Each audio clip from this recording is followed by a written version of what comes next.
Toughest exam है India का, UPSC, उसकी 2.5 लाख की फीस को हम 7,500 में कर दिए। और सेम बहुत बढ़िया, वेरी गुड। और इंडिया के सबसे बेस्ट टीचर के साथ जो भी हैं वो अपने सब्जेक्ट में उससे बेस्ट इंडिया में कोई नहीं। और इतना के बावजूद ऐसे हम लोग को लगता होगा 7,500 बहुत कम है। एक लड़की ने कहा कि सर शाम वाले बैच को ना मॉर्निंग में कर दीजिए। हम कहे बाबू तो इतना सबके इंडिविजुअल से तो बैच ट्रांसफर नहीं, तो क्या प्रॉब्लम है? उसने कहा ना शाम में हमको दूसरे के यहाँ बर्तन मांजने जाना होता है। तो हम लोग को लगता है कि जितना ये तकलीफ इससे कई गुना ज्यादा है। और कई बार तो ऐसा लगता है कि वो भी ना ले। एक लड़का बेचारा नदी से बालू निकालता था और वो बालू को भरता था, फिर नाव बालू को किनारे लेके बेचती थी और वो बालू भरता था, उससे मेरी फीस ले आया। हमारा हाथ कांप गया, हम कैसे फीस ले लेंगे यहाँ पर। बहुत बढ़िया। उसी दिन हमने ये प्रण लिया था कि भारत का कोई भी बच्चा उसके सफलता में पैसा उसकी बाधा नहीं बनेगी, चाहे उसको जितना भी पढ़ना रहे यहाँ पर। क्या बात। और अर्चना जी, मैं इनके बारे में एक बात, खान सर आपके बारे में मैं एक बात कहना चाहता हूँ। इनका जो स्टार्टअप है ये बूटस्ट्रैप्ड है। अच्छा। मैं साधारण भाषा में बता देता हूँ, ये सेल्फ फंडेड है। इन्होंने अभी तक किसी और से पैसा नहीं लिया है। ये इन्वेस्टर के पैसे से नहीं, इन्होंने खुद इसको बिल्ड किया है। और बल्कि इतना स्ट्रॉन्ग स्टार्टअप है ये कि मैं कहूंगा कि अगर इन्वेस्टर्स को इन्वेस्ट करना हो तो मैं एंडोर्स करता हूँ ऐसे स्टार्टअप्स को। यही सब चीजों को देखते हुए कई लोगों ने धमकी भी दिया था वहां पर। अच्छा। और उसके बाद बम चला दिए और 7-8 बम चला दिए और कुछ ब्लास्ट हुआ। एक बेचारा नया लड़का आया था एडमिशन लेने के लिए, उसकी स्कूटी उड़ा दिया। वो आया था, कहा कि सर हम तो पढ़ने आए थे, हमारा स्कूटी उड़ गया। हमारी ऑफिस उड़ा दिए सब। एक तो पास में आके गिरा और नहीं फटा वो।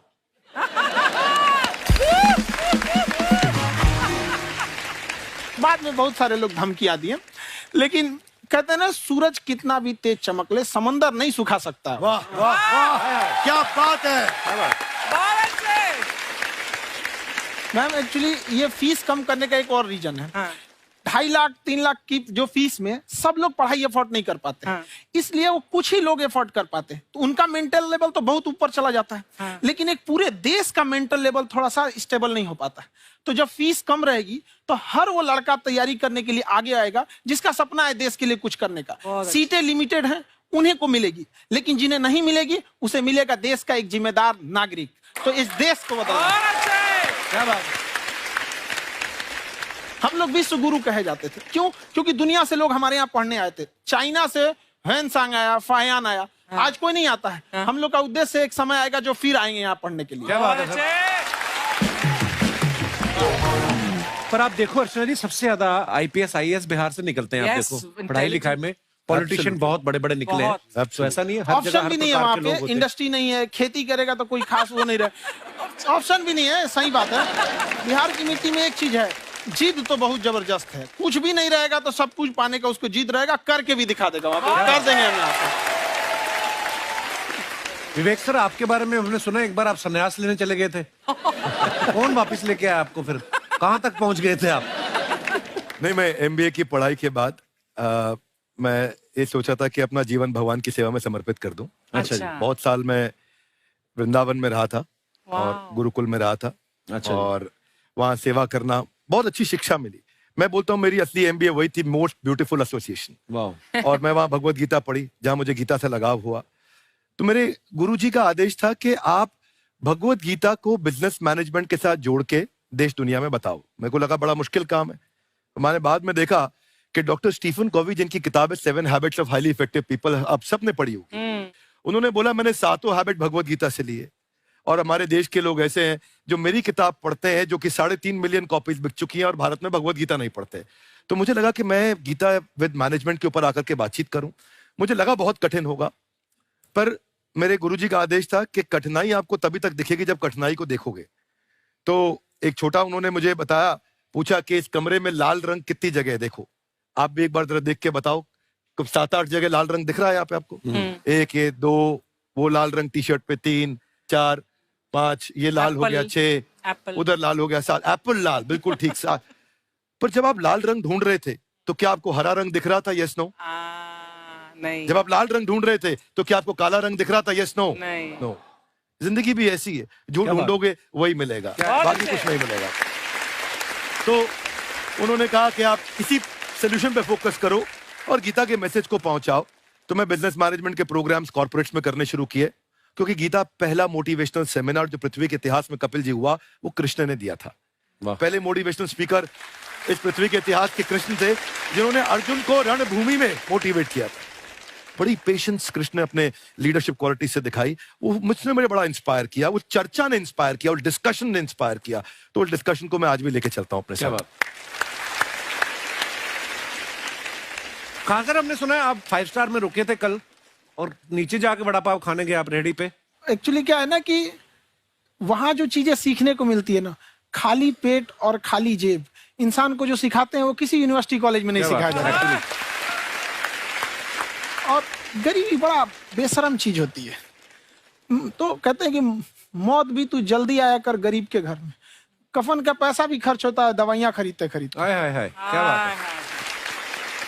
और खान सर की खासियत ये है कि जिसको तो पढ़ना है, जिसको एजुकेशन चाहिए, वो तो इनका वीडियो देखते हैं, लेकिन वैसे भी कई लोग, जैसे अर्चना जी बात करी थी, कहती मैंने जब देखना शुरू किया तो मैंने बैक टू बैक इतने सारे वीडियोस देखे, क्योंकि आपका जो तरीका जो बोलने में, एक तो इनकी जो टोन है पढ़ाने में, और साथ साथ में जो ह्यूमर आता रहता है, तो उसकी वजह से और भी इंटरेस्टिंग हो जाते हैं आपके वीडियो। शुरुआत में हम लोग जब स्टूडेंट लाइफ में थे, या हम कई स्टूडेंट को भी देखते हैं, वो बेचारे जब थक जाते हैं तो आपका शो देखने लगते हैं।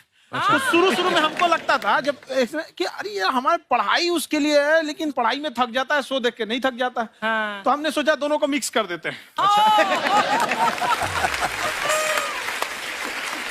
तो हमने उसको, और आज आपको पता नहीं हमने भी यही किया है। मिक्स करने। हमारे एजुकेशन सिस्टम में 2 कमी है। हाँ। एक एजुकेशन की, दूसरा सिस्टम की। आप पटना से हैं ना? हाँ। हमें भी पटना पसंद है। बस कोई पटाने वाला चाहिए।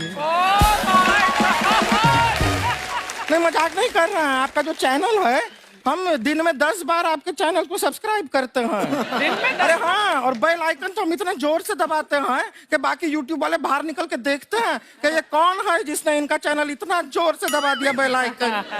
बुढ़िया, तो शर्म नहीं आती है? आते ही फ्लर्ट शुरू कर दिया ना तूने। तो जाते हुए करते हैं क्या? विवेक जी नमस्ते। आपसे एक काम था छोटा सा, कर देंगे आप? ये क्यों करेंगे? नहीं, गुरुजी हमेशा अपने वीडियो में कहते हैं कि विवेक से काम लो, विवेक से काम लो।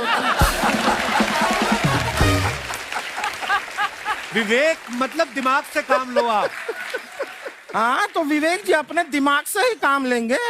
बहुत दिमाग है उनके पास। ये देखिए, जो आदमी, आपको मैं बताइए, जो आदमी बिना फिल्म किए कपिल शर्मा शो में आ गया, कितना दिमाग होगा उसके पास। लेकिन एक बात है जिसकी वजह से हम आप तीनों से नाराज हैं। क्यों? क्या बात? हर चीज में मोटिवेट मोटिवेट मोटिवेट क्या होता है?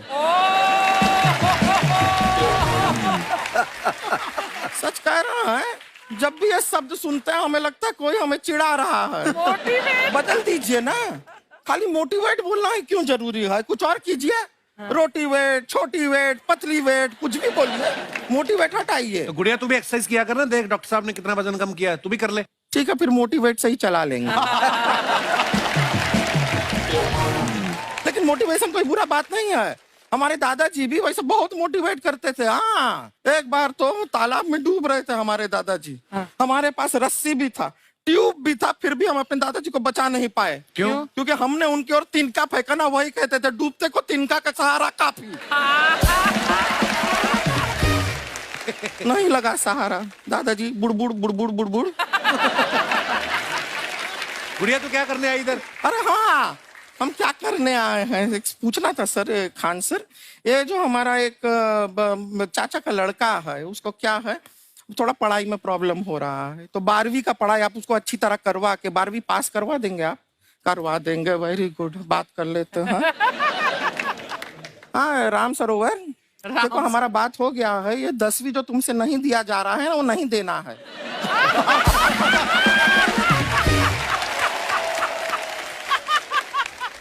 टेंशन नहीं है, 10वीं का खान सर से बात हुआ, ये सीधा 12वीं पढ़ा के पास कर देंगे। अरे ऐसे नहीं होता, पहले 10वीं पास करनी पड़ेगी, फिर 12वीं होगी ना। ऐसा कोई जरूरी नहीं है ये सीक्वेंस। हमारे मौसा जी थे, उनसे ना 10वीं हुई ना 12वीं हुई, अभी 3 दिन पहले सीधा उनकी 13वीं हुई। एक्चुअली क्या है, पढ़ाई लिखाई का हमको बहुत ज्यादा नॉलेज है नहीं, गांव में पढ़े हैं ना सर। स्कूल कहाँ होते थे अर्चना जी, गांव में स्कूल नहीं था, पेड़ के नीचे पढ़ते थे हम। यहाँ तक कि हमारे पास ब्लैक बोर्ड भी नहीं था, हमारे मोहल्ले की जो भैंसिया थी उसको खड़ा करके टीचर उसके ऊपर लिख के पढ़ाती थी। मजाक नहीं कर रहे हैं। और आप तो समझ रहे हैं, अभी ब्लैक बोर्ड की एक अटैच डस्टर था बैक बोर्ड का, समझ रहे हैं ऐसा, वो पीछे से आता था, लिखा हुआ मिटाता था और चला जाता था। ये तो कुछ भी नहीं है। एक बार क्या हुआ, हमारा स्कूल शुरू हुआ, शुरू होते ही 2 महीने के लिए छुट्टियां हो गई। क्यों? ब्लैक बोर्ड ने बछड़ा दिया था ना। तो वैसे आप लोग ना इतने ज्ञानी हैं, सब कुछ जानते हैं। आपसे एक टेक्निकल सवाल पूछे। एक बार ना 4 दोस्त थे, 4 दोस्त, साम दाम दंड भेद। वो डिसाइड करते हैं कि चलो एक गेम खेलते हैं, तो टीम्स बनाते हैं। तो साम दाम ने एक टीम बनाया। इस पे भेद को बहुत गुस्सा आया, पता है क्यों? क्यों? क्योंकि भेद को दंड मिलाना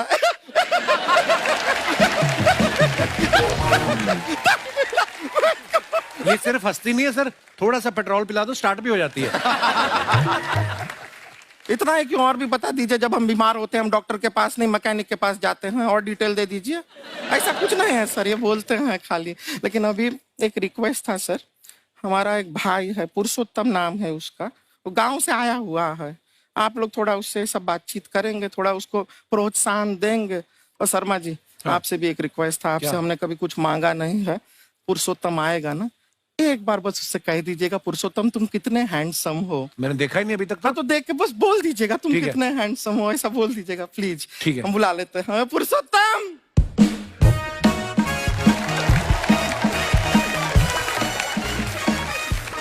ये पुरुषोत्तम है। वाह, तेरा भाई बड़ा हैंडसम है। है तो हमारे खानदान में सब हैंडसम है, ज्यादा चापलूसी करने का जरूरत नहीं है। देखा हमारा यहाँ पे कितना चलता है। एक नंबर दीदी, एक नंबर। सब लोग हैं, नमस्ते कर दो। ये बड़ा अच्छा लड़का है, गांव में ना भैंस चराता है, इसको थोड़ा मोटिवेट कीजिए ना।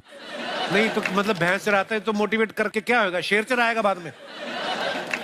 अरे शेर चराएगा तो शेर इसको चर नहीं जाएगा। नहीं नहीं, ऐसे हम खाली कह रहे हैं, तुम्हारा चेहरा थोड़ा बकरी जैसा है ना, तो वैसे ये सब बड़े बड़े लोग हैं। इनको बताओ कहा क्या बनना चाहते हो जीवन में आगे? HR। HR? अरे वाह, देखे कोई बड़ा कंपनी में ह्यूमन रिसोर्स का काम करेगा ये। अरे HR मतलब दीदी Hrithik Roshan, tiny tin tin tiny tin tin. ना जूता पहनने का काम किया करो, जूता खाने का नहीं। काम किया है, कुछ बड़ा किया है लाइफ में? किया ना दीदी, एक बकरी के बच्चे को बड़ा किया है। तो क्या जिराफ बना दिया बकरी के बच्चे को? अरे कुछ अलग किया है। हाँ दीदी, अलग किया है। वही बकरी का बच्चा भैंस का दूध पीने जा रहा है, तो हमने उसको अलग किया है।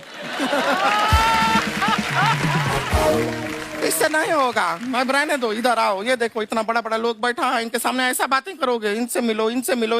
विवेक जी तो कितना मार्केट के बारे में भी जानते हैं, मार्केट का कोई सवाल पूछो इनसे। सर परसों जो है मार्केट में हमारी साइकिल गायब हो गई, आपने देखा है क्या? हमारी साइकिल गायब हुई ना, हाँ। इसलिए दिमाग से पैदल हो तुम। पैदल समझते हो? हाँ। चल लोगे? 20 कदम चलोगे? हाँ। हाँ, घूमो जरा, अभी 20 कदम चल के दिखाओ। निकलो।